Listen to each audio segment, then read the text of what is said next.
무거운 뉴스는 필요 없어. 무거운 뉴스만 필요 있어.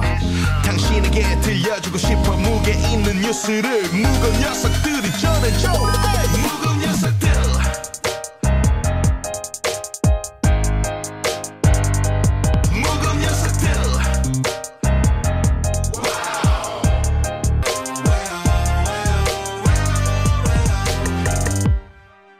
무거운 녀석들 가벼운 뉴스 가라. 무게 있는 뉴스만 골라서 전해드려. 무거운 녀석들 무게 있는 뉴스 전해줄 무거운 녀석 나왔습니다. 뚱커벨 인사이트계 배종찬 소장입니다. 안녕하십니까. 시사계 선동영 박연미 기자입니다. 안녕하십니까. 함께 하시죠 오늘도. 예. 0190 청취자께서 어제 원효대교 남단에서요 오전 9시 좀 넘어갔고 배종찬 소장님 출근하는 건지 차 안에서 봤거든요. 와 셀럽. 얼굴이 작아요. 늘 행복하세요. 얼굴이 작다고요? 아주 작지는 않은데. 얼굴이 이제 몸집이 크다 보니까 상대적으로 작게 보이죠. 착시 현상. 그렇죠. 뭐 남들이 작다는데 우리끼리 극렬저지할 필요는 없잖아요. 0190님 뭐 커피 쿠폰 하나 드릴까요? 저보고 그러지 말고 저기 김정일 PD한테. 어때? 다 떨어졌대 오늘. 다음 시간에 드리. 알겠습니다. 자. 코너 끝에 방송만 잘 듣고 계시면 금세 맞출 수 있는 무게 있는 퀴즈 드리고요. 커피 쿠폰 여기서 준비되어 있습니다. 자, 추미애 법무부 장관이 사의를 밝히고 휴가를 떠났더라고요. 연가 내고. 네, 연가 연차 휴가인데 그동안 뭐 휴가를 간 공식적인 이유를 밝히지는 않았습니다. 또 윤석열 검찰총장과 관련된 일도 얼마나 무거웠겠습니까? 그런 또 이유도 있을 테고 어제 문재인 대통령을 직접 만나서 법무부 징계위원회 결과도 제청하고 전달을 했고요. 문재인 대통령 재가가 또 내려졌습니다. 그때 추미애 법무부 장관이 사의 표명을 했거든요. 네. 그런 또 무거운 심정을 정리하기 위해서 연차 휴가를 떠난 것으로 보이는데 중요한 현안이 있을 때마다 추미애 법무부 장관이 사찰을 찾은 적이 많았습니다. 네. 독실한 또 불교 신자이기도 한데 이번에도 뭐 강원도 노무현 전 대통령 낙산사 갔다 왔죠. 거기 갔다 왔다고 그러더라고요. 갔다 왔었고 지금 이번 휴가에는 어디를 가는지는 모르겠습니다만 사찰을 또 방문해서 향후에 본인의 정치적인 방향 이런 중요한 현안들 일들에 대해서 결정에 대해서 좀 고민을 하지 않을까 싶고 어느 사찰인지는 행선지는 안 밝혔고요. 네, 그게 또 공개되면 또 취재가 될 수도 있고 여러 가지 또 어려움이 있을 수가 있겠고요. 추미애 법무부 장관은 문재인 대통령이 사표 수리가 될 때까지는 계속해서 장관으로서의 소임을 다하겠다라고 또 밝혔습니다. 네. 윤석열 총장도 이제 어제 문재인 대통령 재가가 났기 때문에 오늘부터 출근 안 하고 있죠? 네, 직무 정지 상태입니다. 직무 정지 상태입니다. 네. 그런데 추미애 장관이 SNS에 그 시를 올렸어요? 네, 추미애 장관이 올린 시가 뭐 그제부터 설명을 해드리면 자신의 페이스북에 매서운 겨울바람이다. 낙엽진 은행나무는 벌써 새봄에 싹 틔울 때를 대비해 단단히 겨우나기를 하겠다는 각오다. 그저 맺어지는 열매는 없기에 연년셋에 배운 대로 칼바람 속에 우뚝 나란히 버티고 서서 나목의 결계를 드러내 보인다 등등 해서 일단은 이육사 시인의 시를 먼저 이육사의 절정 먼저 인용을 했고요. 절정? 네, 어제는 모든 것을 바친다고 했는데도 아직도 조각으로 남아있다. 조각도 온전함과 일체로 여전히 함께하고 있다. 무슨 얘기인지 약간 아리송한데 이게 정호승 시인의 산산조각이라는 시예요. 근데 왜 이 두 시를 인용했을까 생각해 보면 앞으로의 추미애 장관의 그 정치적인 행보를 좀 예상해 볼 수가 있는데 이육사와 정호승은 모두 저항 시인입니다. 그 답답한 구조 안에서 그 본인들이 생각하기에 부당하다고 생각한 구조를 혁파하려고 했던 사람들이고 산산조각이라는 시의 본문을 보면 이런 내용이 나와요. 룸비니에서 사온 흙으로 만든 부처님이 바닥에 떨어져 산산조각이 났다. 중간에 생략하고 마지막으로 가시면 산산조각이 나면 산산조각을 얻을 수 있지. 산산조각이 나면 산산조각으로 살아갈 수가 있지. 저는 이게 중의적인 의미가 있다고 보는데 마지막 문장이 그 시의 아주 대표적인 구절이죠. 그렇죠. 이게 바로 이 시의 절정이에요. 그 추미애 장관이 보기에는 뭐 일단은 본인이 생각하는 그 로드맵 상으로는 검찰 개혁에 어느 정도 그 절정에 와 있다고 보는 것이고 해서 일의 한 단계를 넘어섰으니 매듭을 짓고 내려간다. 그리고 다음 단계를 준비한다. 아울러서 정치적으로 나를 희생해서 검찰개혁이라는 이 과업을 완수하는데 큰 몫을 했다. 이런 이미지 메이킹을 할 수가 있잖아요. 네. 아마도 내년 재보궐선거에서 여러 가지 역할을 하겠다는 메시지를 주고 있는 거죠. 좋아요. 그 산산조각 난 채로 산다. 그러면서 네. 육사 절정에 보면은 뭐예요? 강철로 된 무지개 이런 얘기가 나오잖아요. 네. 그렇죠. 예, 어떤 힘든 일이 있어도 돌파하겠다. 이걸 나타내는 건데 이게 절정이라는 시가 1940년 문장 1호로에 발표된 그런 시죠. 학원 강사도 하셨어요? 여보세요. 네. 여보세요. 제가 정원승 시인 나온 과 후배입니다. 네. 야. 자, 문자 왔어요. 우리 선덕 소녀님도 항상 뉴스의 문맹인 저에게 지식을 전달해 주셔서 감사. 소녀래 소녀. 저도 감사합니다. 일단 소녀의 별표 한 95개 치고요. 네. 저는 뉴스 말고 다른 건 다 모르거든요. 야, 정말 최고예요. 주고받는 거죠. 오늘은 소년을 안 데리고 왔어요? 소녀는 밖에. 밖에 네. 있어요. 소년과 소녀는 항상 콤보. 네. 아, 두 분 좀 데리고 다니니까. 간결하게 해주시죠. 알겠습니다. 그러니까 네. 이제 시 얘기하다 보니까 네. 이 배수장이 약간 소외된 듯한. 아니 제가 또 문학 동인회도 했었죠. 그래요? 네. 문청. 시했어요? 시? 시도 하고 소설도 하고 시는 어떤 수필도 하고. 시 제목을 하나 네. 차작시. 시는 시다. 여보세요. 네. 하여튼 그 절정이 중요합니까? 그렇죠. 지금이 모든 정치적 국면의 절정이면서 추미애 장관이 인용한 모든 시구가 그 시의 절정이었습니다. 그 밑줄 몇 개 쳐요, 절정에. 절정에 우리 오늘은 아주 짧고 굵게 하나만 쳐볼까요? 절정에다가. 좋습니다. 네. 근데 저 배수장 문학 동아리도 했다고 그러는데 근데 왜 이렇게 시심이 메말랐어요? 배가 고파가지고요. 그 응답하라 2020 하면 선곡하면 말이에요. 네. 하나 선곡도 제대로 못 하시고. 총장 그 징계안에 대한 대면 보고 직후에 이제 대통령 재가가 바로 있었죠. 네. 징계율이 이제 어제 저녁부터 발생이 된 거죠. 바로 발생을 했습니다. 윤석열 총장에 대한 직무 정지가 발효가 된 상태고요. 윤 총장은 관련해서 직무 정지에 대한 취소 소송, 가처분 소송이겠죠. 또 본안 소송도 진행을 할 예정이라고 합니다. 네. 그 오늘 하나 냈더라고요. 그 집행정지 네네. 취소인가 그거. 바로 보금 전에 말씀드린 대로. 네. 네. 윤 총장 측이 이제 법적당에 이제 네. 들어갔고 일부 검사들의 성명도 있었어요. 네, 중앙지검 부부장들이 모여서 성명을 내기도 했고요. 어제는 전직 검찰총장 9명이 현재 사태를 우려한다는 입장을 밝혔습니다. 네, 알겠습니다.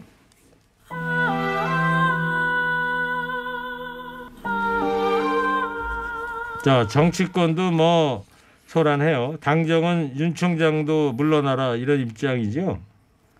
관련해서 신동근 더불어민주당 최고위원의 발언이 있는데 저희가 녹취를 잠깐 들려드리겠습니다. 들어보세요. 검찰총장 스스로가 정치적 중립을 어기는 부적절한 언행을 해왔습니다.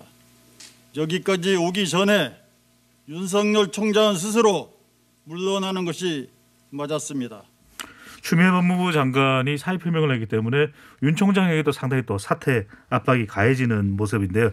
강기정 전 청와대 정무수석도 신동근 최고위원 마찬가지로 또 윤석열 총장도 책임을 져야 된다 이런 입장을 밝혔습니다. 예. 윤 총장과 검찰개혁을 하려 했는데 대통령 마음이 얼마나 착잡하겠느냐.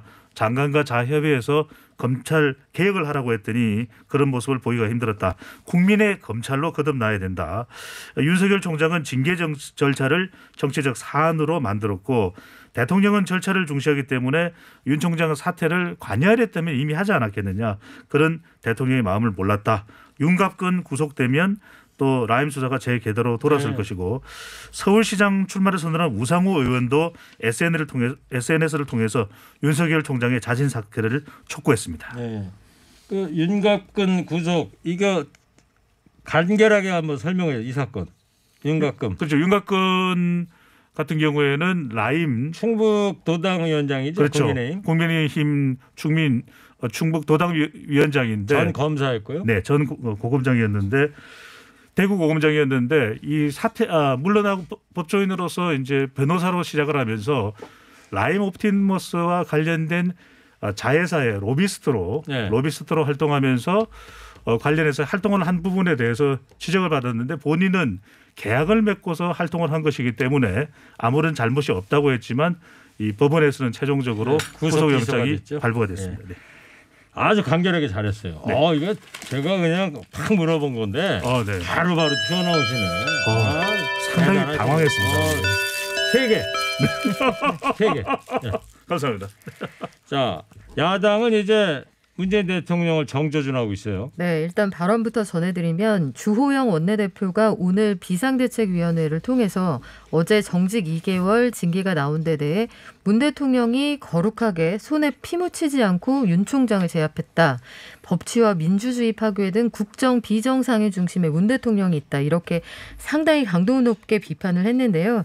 이건 무슨 뜻이냐면 추미애 장관이 이제 사의를 밝힘으로써 윤석열 대 추미애라는 이 대결의 구도가 무너지게 됐잖아요. 네. 그렇다면 이 국민의힘은 그동안 추윤 갈등 속에서 피로도가 높아진 국민들의 그 심리 때문에 반사이익을 본 부분이 있는데 파이터 하나가 사라지면 이 대결 구도가 무너지게 되죠. 네. 그러면 추미애 장관이 있었던 자리에 누군가 들어와야 하는데 그게 종국적으로 문재인 대통령이 되어야 내년 재보궐선거에 승산이 있다고 보는 거예요. 네. 그래서 그 자리에 문재인 대통령을 그 자리에 이제 배치를 하게 되면서 요 심판론을 재보궐 선거까지 이어가겠다. 네. 이런 심산이 깔려 있는 것으로 보입니다. 그리고 윤석열 총장이 이제 행정소송이나 가처분 신청하는 그 대상 자체가 이제는 문재인 대통령이 돼버린 거예요. 그렇죠. 추 결재를 장관이 빠지게 대통령이 되면 했으니까. 사실상 대통령과의 대결이 되는 거죠. 네.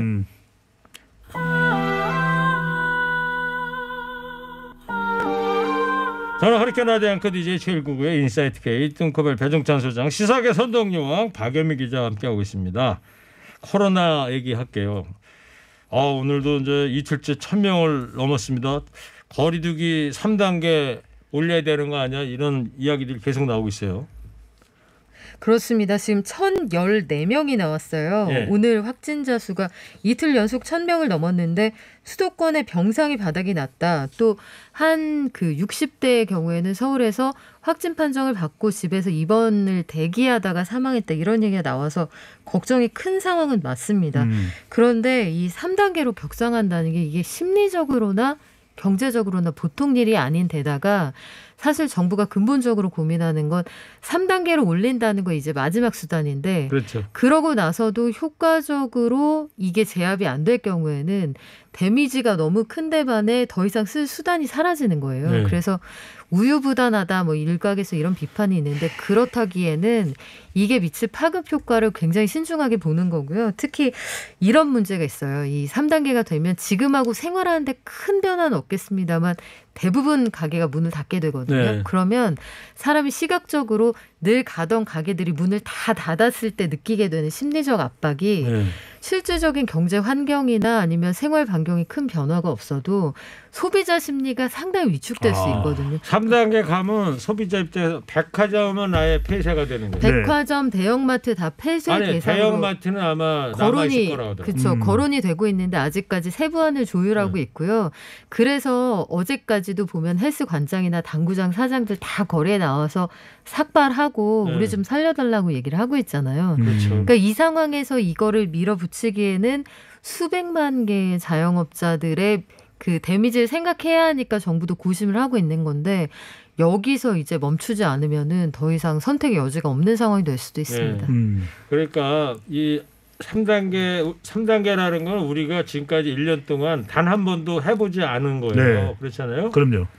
그러니까 유럽에서 보신 그 전면 셧다운 그 상황이 공세력이죠. 되는 거예요. 네. 방역이냐 경제냐 그렇죠. 여기에서 저는 그래요. 방역 당국의 결정을 좀 인내하면서 존중하면서 좀 기다려 보는 거 그리고 그런 결정이 나왔을 때 잘 따라주는 거 우리가 해야 될 일이 아닐까 이런 생각을 해보고 사탕 있습니다. 드리겠습니다. 정말 좋은데요, 내용이. 가져왔어요? 네.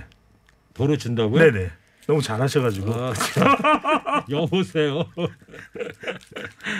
자, 그리고 자영업자들 사정을 고려하면 이제 쉬운 결정이 아니잖아요. 네, 한 단계 올린다는 게. 한 설문조사에서도 지금 가장 어려운 직업 계층이 어디냐? 바로 자영업종이다. 우리가 한때 유행했던 표현 중에서 아프니까 청춘이다가 있었는데 지금은 아프니까 자영업이다 이런 이야기가 나올 수밖에 없고요. 전국 중소상공인 자영업협의회에서도 어제 청와대 앞에서 기자회견을 할 정도였습니다. 제발 좀 재난지원금을 더 큰 폭으로 자영업청들에게 전달을 해주고 모든 국민을 지급을 하게 되면은 낙수 효과가 크지 않겠냐 이런 이야기까지도 하고 있는 상황인데요.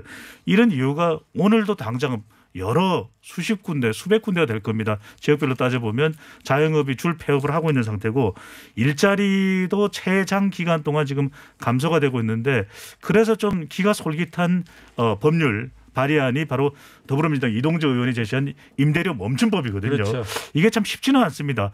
이 임대인 그러니까 이제 건물주에게도 좀 세액 혜택을 주면서 임차인들의 임대료를 착한 가격으로 상당히 깎아주거나 아니면은 정부에서 지원해주는 영업을 제한하는 경우에는 임대료를 내지 않을 수도 있게끔 되는 이 법안이 반드시 좀 통과됐으면 좋겠다는 염원이 간절한 것으로 확인됩니다. 근데 이게 뭐 우리나라에서는 지금 입법 발의를 하고 있는 겁니다만은 일본이라든가 호주, 미국, 캐나다, 호주 여기에서는 실제로 법이 만들어져 가지고 시행이 된 적도 있는 거죠. 아니 지금 되고 있는 거죠. 된 적이 아니고 지금 그 나라들은 그걸 시행을 하고 있다고 하더라고요. 그러니까 우리도 좀 전향적으로 좀 생각을 해봐야 될 것 같다는 생각이 들고요.